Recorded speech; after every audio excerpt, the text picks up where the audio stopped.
Welcome back, everybody, to another deep dive. This time, we're taking you all the way up to the summit of Mount Everest. Yeah, we've had tons of requests from you guys to cover the Sherpa people. They're the ones who make pretty much every Himalayan climb possible. They really are incredible. I mean, Everest, it's the tallest mountain in the world. But we're not just talking about any Sherpa today. Right. We're diving into the life and career of Phurba Tashi Sherpa. Phurba Tashi, he really is the definition of Sherpa resilience and dedication and their incredible bond with the mountains. Absolutely. So just to give everyone a little taste of what we're dealing with here, this guy, he's summited Everest 21 times. 21 times. It's unbelievable. I know, right? And he's done over 30 ascents of peaks, over 8,000 meters. That's insane. I know. Like, just thinking about being at that altitude makes my head spin. Right. But the thing is, he's not just some kind of superhuman climber. Oh, definitely not. He's a guide, a rescuer, and a huge advocate for Sherpa rights. Yeah. And you know what's really interesting is that his advocacy, it comes directly from his own experiences on Everest. Right. He's seen firsthand how dangerous it is out there, the sacrifices that the Sherpas make, and the kind of imbalanced relationship between them and the Western climbers who depend on them. Yeah, okay. So before we go too deep into Phurba Tashi's story, maybe we should back up a bit. Sure. Talk about the Sherpa people more generally. Good idea. Like, what makes them so uniquely suited to this environment? Everest isn't exactly, a Sunday stroll for most of us. You got that right. Yeah. So the Sherpas, they're an ethnic group, indigenous to the high-altitude regions of the Himalayas. Okay. And over centuries, they've adapted to this incredibly harsh environment. Think thin air, extreme cold, rugged terrain. They've developed these unique adaptations that allow them to actually thrive, where other people would just struggle to survive. So it's not just about training and, climbing skills. It's like something different about them biologically. Exactly. They've got a higher red blood cell count, so their bodies are just way more efficient at absorbing oxygen. Wow. And their lungs are larger, their heart's stronger. It's literally in their DNA to be amazing climbers. That is incredible. So it's almost like they're born to climb these mountains. Yep. Let's get back to Phurba Tashi, though. Okay. So he was born in Kumjum, which is this village in the Khumbu region of Nepal. What was life like for him growing up in such a remote and, it sounds pretty challenging place? Right. Well, imagine growing up where every day is a test of your endurance. Just getting to school or taking care of livestock involves navigating super steep slopes and unpredictable weather. Kumjum, it's just a physically demanding place. And, that sort of environment, it breeds a certain resilience in the people who live there. I did read this one story about a local elder who remembers Phurba as a kid. And he was apparently fearless, always climbing rocks and trees, pushing himself to the limit. Yeah, sounds about right. Like the mountains were calling to him from a very young age. Yeah. There's definitely a sense that, maybe his path was already laid out for him in some way. Yeah. He was born into this culture where climbing is more than just a profession. It's part of their identity, their spiritual beliefs. It's woven into their whole way of life. That's so interesting that you say that, because I remember reading a quote from Phurba Tashi himself. Oh, yeah. He said, being a Sherpa is not just a job, it is a duty, a tradition. There's a real sense of, almost like an obligation there, right? Definitely. Well, where does that come from? Well, the Sherpas have been a crucial part of Himalayan climbing for well over a century. So back when Western climbers first started trying to summit Everest, the early 1900s, they quickly realized that they needed the Sherpas' knowledge and skills. Like, they just couldn't do it without them. Right. The Sherpas' knowledge of the mountains, their climbing abilities, their ability to, get around in this crazy, dangerous terrain. It was essential to the success of any expedition. So there's always been this reliance on the Sherpas from the very beginning. But I'm curious, was that partnership always equal? That's a tough one.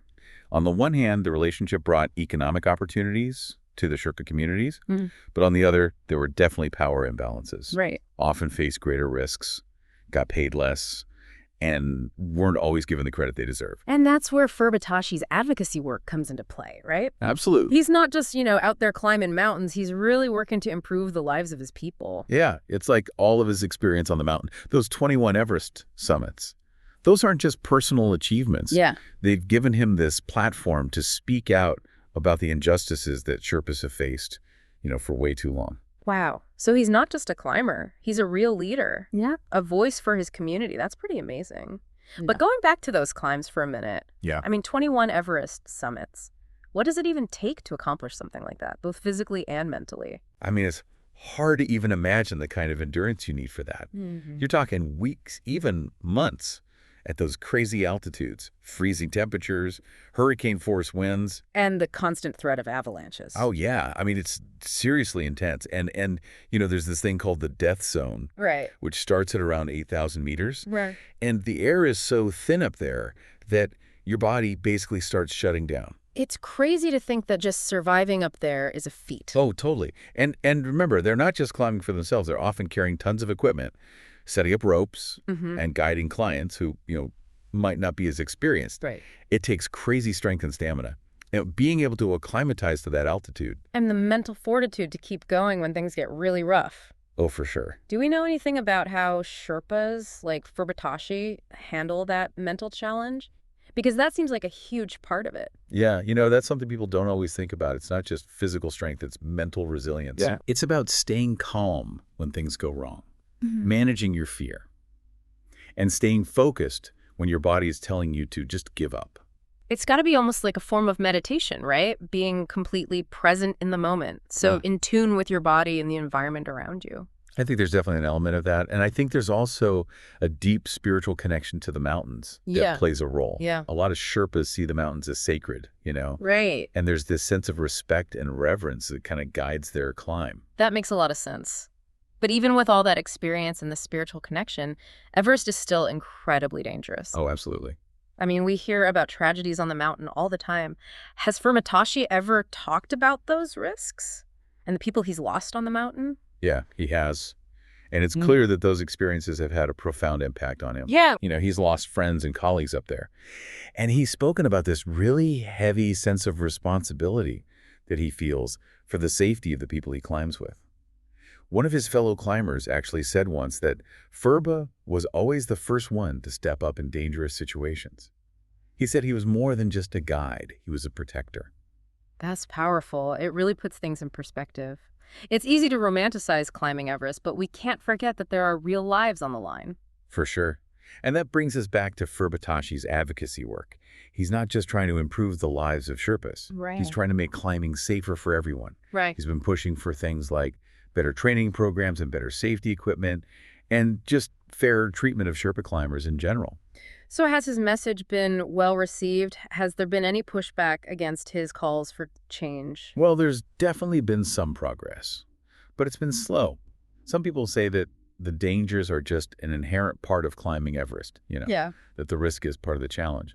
But for Phurba Tashi, he argues that a lot of those accidents could be prevented. Right. He Right. says with better training and equipment and a greater respect for the mountain, and the people who climb it lives could be saved. It's like he's climbing two mountains, right? There's the actual physical mountain of Everest, Yeah. and then there's this other mountain of trying to create social change. That's a great way to put it. It speaks to his incredible determination. He's not satisfied with just getting to the top. Right. He wants to make a real difference for his people and for the future of mountaineering. I'm also curious about the more personal side of his story. I know he has a family, a wife and kids. Mm-hmm. How does he balance this incredibly dangerous profession with being a husband and a father? His wife has talked about how incredibly dedicated he is to both his family and his community. Oh, wow. She said that even with all his achievements, he's still this humble guy, a loving father who really values spending time with his children. That's really nice to hear. It reminds us that even these larger-than-life figures, these people who conquer Everest, they're still grounded in the everyday realities of family and community. It's a good reminder that heroism doesn't always have to be this big public thing. Right. Sometimes it's about the quiet moments of dedication and love. When we were putting together this episode, we called it Unsung Hero. Yeah. And now that we've learned more about Phurba Tashi, I think that title really fits. Totally agree. I mean, he's accomplished so much, but he's not doing it for the fame or fortune. Right. He's got this deeper sense of purpose, Yeah. this responsibility to his people, his clients, and to the mountains themselves. So what do you think? What makes someone an unsung hero? What qualities does Phurba Tashi have that make him fit that description?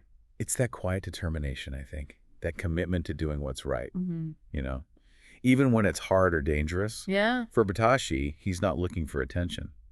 It's not about his ego. It's about duty, responsibility, something bigger than himself. It's like he's challenging us to think about what's really important in life, you know? Uh-huh. To find our own mountains to climb, Right. even if they're not literal mountains. Yeah, exactly. So for you, what stands out as his greatest accomplishment?